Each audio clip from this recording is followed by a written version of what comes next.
Well, I've just returned home from a 3-day backpacking trip in the Escalante area doing an off-trail route that was about 15, 18 miles. I don't remember the exact number of miles that we did, but it was a really good time. And unpacking my pack today, I want to go through every single piece of gear that I carried on this trip and kind of do an after trip gear loadout to talk about what worked, what didn't work, and just my experience with this particular gear loadout where conditions were pretty mild, to be honest. It was a beautiful weekend. We had high temperatures in the high 60s, beautiful sunny blue skies, and overnight lows in the high 30s. I think the lowest temperature was 36 degrees. So a beautiful weekend. On the backpack, what I carried for the trip is the Hyperlight Mountain Gear Waypoint 35.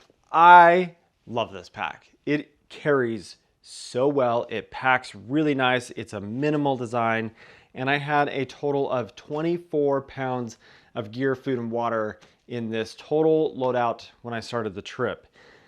So on the outside pockets, I've got 2 water bottles, one on each side. And for this trip, I wanted to try the Nobo bottle, which is new.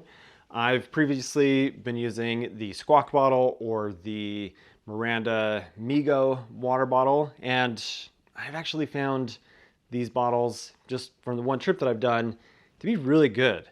I do miss the big opening, like I've talked about, that you get from the Migo, but the Nobo from Igneous is fantastic. So 2 of those, so I have 2 liters total. And then I've got my tent poles over here. The tent that I carried, you'll see it, is the Tarp Tent Rainbow Lithium.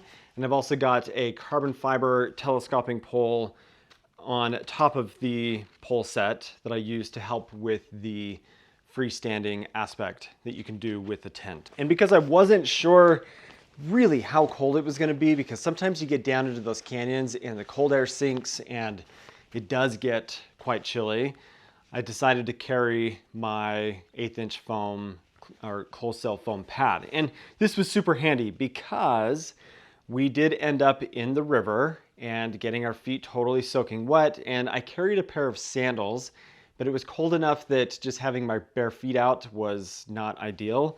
So sitting in my chair, I put this down on the ground and I was able to put my feet inside my socks, my extra dry socks on here, and keep myself more comfortable that way. But I also put this under my sleeping pad against the cold rock. And then here on the front pocket, I have just those easy access items.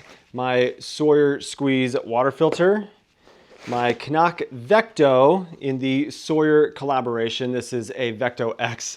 Oh, you can see all the sand that was in there from the weekend. I've got my poop kit.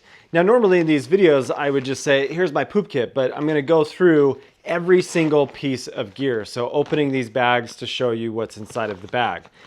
The poop trowel, I hadn't used this for a long time, knowing I was gonna be in the sand. It's a bit easier to dig into the sand. I have my Chi-Wiz titanium poop trowel, and then a pack of wet wipes, and then toilet paper, which I had 2 rolls of this toilet paper. Thankfully, didn't run out. And then a small thing of Summit Suds from Pika Outdoors. And then my poop kit is in a black colored, I like black for a poop kit because like a black tank in an RV. But this is a medium-sized Backcountry Exposure flat zipper pouch.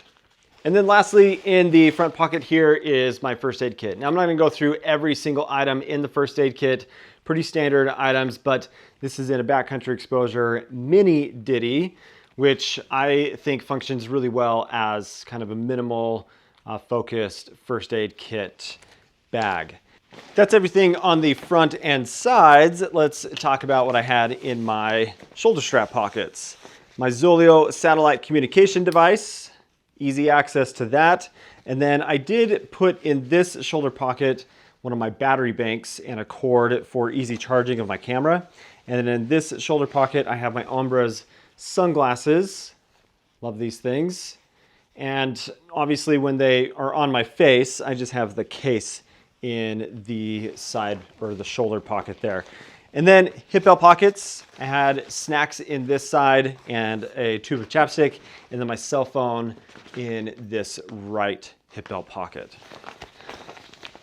Okay, I'm gonna lay the pack down here and we'll talk about this. This is the Avon roll top food bag, which is an 8-liter size that I took on this trip and made from the Blue Wave Ultra Grid fabric. And I didn't need this much space, but obviously for gear that I am designing and using and creating and selling, I want to be out using everything that I use. So it was nice to get a trip out with the Avon. But inside of here, I have my Big Sky International insulated food rehydration pouch.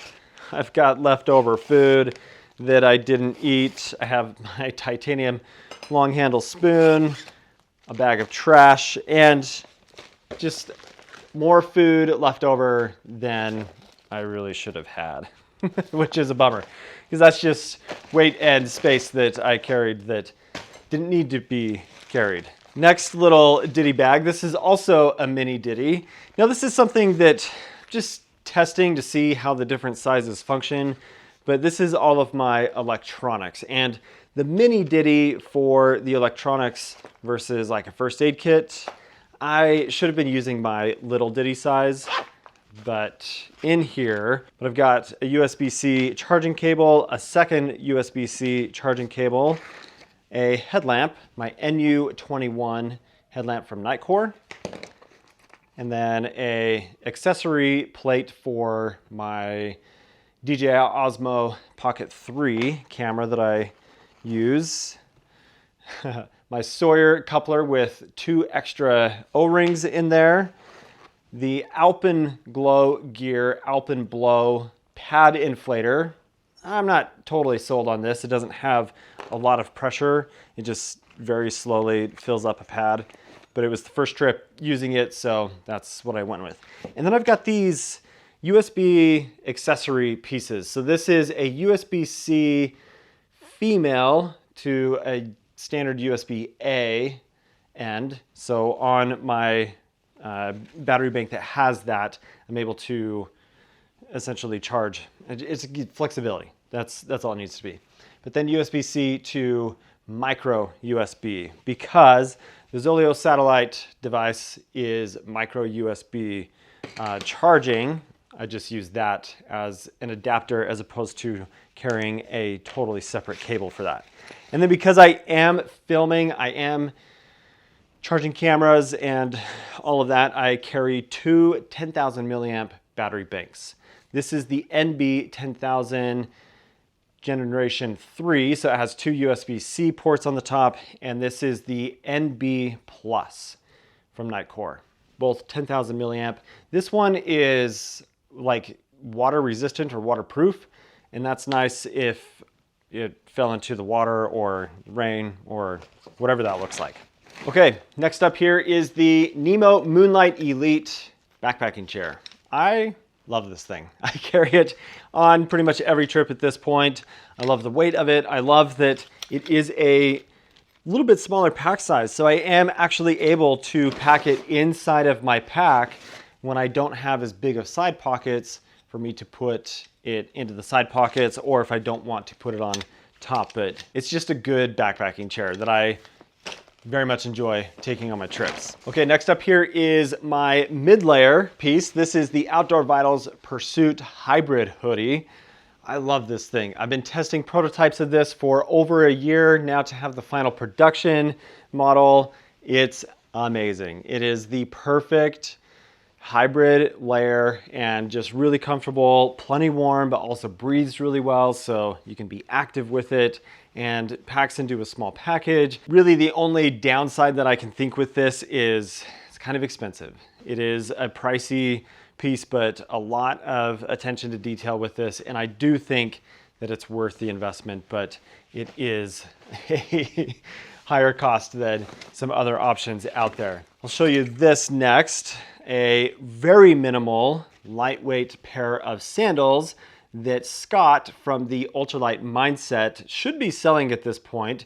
I'll put a link for these in the description, but these are just a super minimal sandal and they weigh like very, very, very little. They're great. They're just nice for a like camp sandal and for doing a little bit of hiking in. They kind of dig into the toe area for me, so they're not like the most comfortable thing, but they work. Okay, cook kit. This is my standard kind of go-to cook kit for 2025. However, instead of it being the Toaks 550, this is actually the Toaks 650. I wanted lower capacity, so a little bit smaller pack size, but still the ability to put my 100-gram canister inside. And then the pot itself, my orange cup. And the stove that I used is the new Toaks canister stove. Now, Toaks has never done a canister stove prior to this, but here it is. Just a fairly simple, easy, like smaller burner size canister stove than maybe some others out there. Or it's bigger than like the BRS, but smaller than like the Soto Amicus or a Pocket Rocket. And it has a little bit of a lip around it, so it does help with some of the wind penetration. And it's just a 3-prong pot stand and no piezo igniter, and it worked just fine, as you would expect for any canister stove to work. It boiled water, and that's what I needed it to do. Bic lighter and a pack towel. Let's get to the tent. This is the Tarp Tent Rainbow Lithium. 1-person size, single wall, Dyneema shelter. Love this thing. And initially I wasn't gonna bring it because I expected us to be setting up on Slick Rock. It's a semi-freestanding tent. It's why here with the poles, I brought this extra pole to set up at least one end as fully freestanding, but it worked out that in this particular area, there are a lot of lava rocks and heavier rocks that made it really easy to set that tent or this tent up in just dead man anchoring out. So I actually added extra cordage to each of the stakeout points to do a clove hitch around a stake and then just put the rock at the stake so that it is able to tension it that way. And the pack size is fantastic. The stakes right here are in, oh, that's just filled my mug with sand. But a size small stake bag that I make. But that's the shelter. Now we've got another insulation layer. This is the Outdoor Vitals Vantage Alpine jacket or hoodie or coat, whatever you want to call it. This thing is cool. This is a really enjoyable insulated jacket. It's very comfortable. I was plenty warm in it. Again, pretty mild conditions. We weren't super cold, but layered with the Pursuit hoodie with this. And first time out using this and just getting some time in the field with it. This thing is really cool. The fabric is so soft and I just enjoyed it. It's a good piece. It's a really, really good insulated piece. I'll show you this. Just doing some testing of a new product that'll be coming soon. This is the size small backcountry porch. More to come on that later. Then we're down to the last few items. Let's go through a few more of the clothing things. I have in here a pair of underwear. I'm not gonna bore you with that, but a pair of Sax underwear and some Outdoor Vitals Highline thermal bottoms. Love these things. They're really lightweight and very warm for the weight that they are. So no qualms with that. And then my Swiftwick, full of sand and they stink and they're still wet from being in the river. But these are my Swiftwick Flight XT socks. I have been hiking in these exclusively as my hiking socks for the past 3 years, I think. And my one issue with them is the heel kind of does a weird thing as they kind of like wear throughout the trip. And you also end up with every single one of these pairs of socks in the side of the heel. I get a hole that wears that looks like it's in a seam area. I'm not going to show you my dirty sock here but I get a hole in the heel, and I don't love that, but ugh, stinky socks. All right, last few items here. Sleeping pad.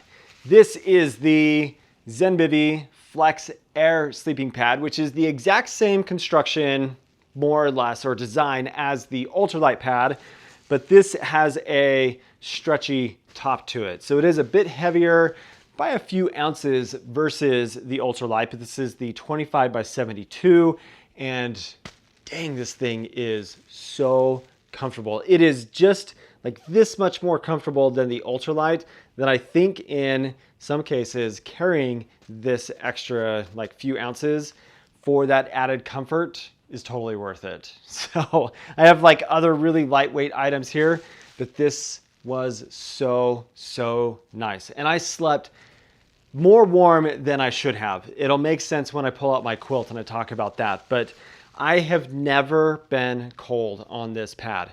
Even sleeping on snow with the closed cell foam pad underneath me. This is an R4.8 or R5 R value, and this thing is so comfortable, very warm. I've never slept cold on it. It is a fantastic pad, but it is also pricey. It's like over $200. I think 220 bucks for this, but I think it's worth the investment for the quality of sleep that you get from it. Okay, there's 3 more items here, but they're all together. My quilt and my pillow and the compression bag that this is in. Now I've been using this particular compression bag, which is a Sea to Summit bag that is an 8-liter volume, and pretty much every single one of my warm weather bags or quilts goes into this. For my cold weather stuff, I use the 10-liter version, but this has just become like the go-to staple thing. And I have used a compression bag for every single one of my trips for the last year for sure. But it makes it, when I'm using a smaller volume bag like this, you can see how narrow that is on the bottom. It's nice to be able to compress this into a small enough width that it just sinks down and sits at the bottom of my pack really well and fills up that space. And I've not had any ripping issues or any problems with this. It's just been a really good compression bag. But at the top of this, I have my Franken pillow. This is the UGQ Quillo case, and then inside of it, I have the Zenbivy soft top pillow inners. So I have the down topper and the air bladder, and it's awesome. Like, the reason I enjoy this so much is because there is the elastic strap around this that's sewn in completely, and so it just straps around my sleeping pad, particularly when I'm using a quilt. That's when I'm using this pillow. So I just strap it around the pad, it stays in place, and it is really lightweight. And it's cool that I can kind of piece all of those items together to make that work in that way. Okay. Then the last of what's in my pack, and then I'm going to talk about the clothing that I wore, even though I don't have all of it here on the table.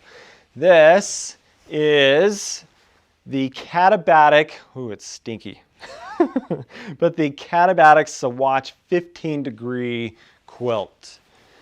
And I'll tell you what, I was going back and forth in packing for this trip on just trying to decide between this or a 25-degree Zenbivy ultralight bed.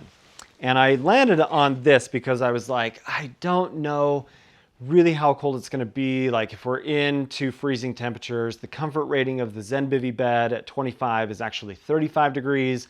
I'm a cold sleeper, and so we'll just take the Katabatic and get more time with it, more testing, And you guys, my issue with this quilt is it's too warm, which sounds stupid, but I could have taken something different and been just as comfortable for a low of 36. I could have taken the Zenbivy and probably been just fine, just layering up more. But I was like borderline hot in this with how I was layered with my clothing and everything.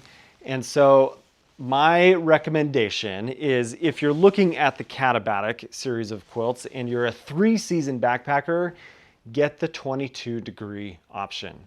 This 15-degree is so incredibly warm that it kind of makes it hard to use, from my experience so far, in a lot of different conditions throughout the year. So this is essentially going to become a late fall, early winter to early spring, late winter kind of approach, if that made any sense. But I'm just really, really impressed with the quality of this, how comfortable it is, the way that the draft reduction system, if you want to call it that, functions.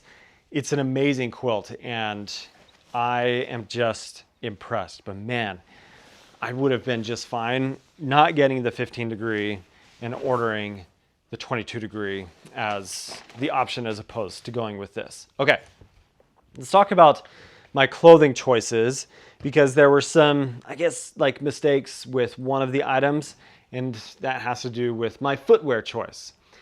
These are my Danner Trail 2650 mid Gore-Tex lined waterproof hiking shoes. And I brought these because I thought it's going to be colder. I'll enjoy having the waterproof aspect to just help my feet be a little bit warmer.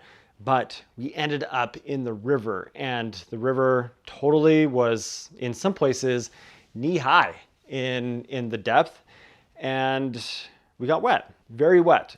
So being a waterproof boot, they didn't dry as well as they could have or should have.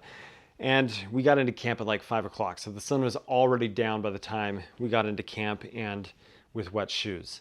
I love these things, but for that particular application where we ended up with wet feet, it just wasn't the best thing. I would have been better off with the mesh version of the 2650. Now, the other clothing that I wore was the Outdoor Vitals Altitude Sun Hoodie in the black color, and then a pair of the Livesin pants, which I've got a pair that I'm wearing now, but just a different color.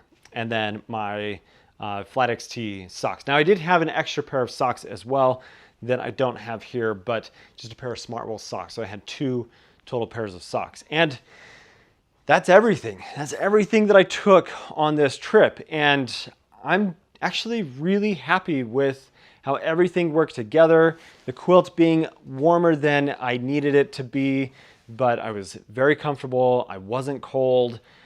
I didn't feel like I carried more than was necessary. Everything felt like it had a purpose and a use, and not just a bunch of extra stuff that I took on the trip. Thanks for watching today, guys. There are links for everything down in the description. I hope you have an awesome day. We'll catch you in the next one. See you later.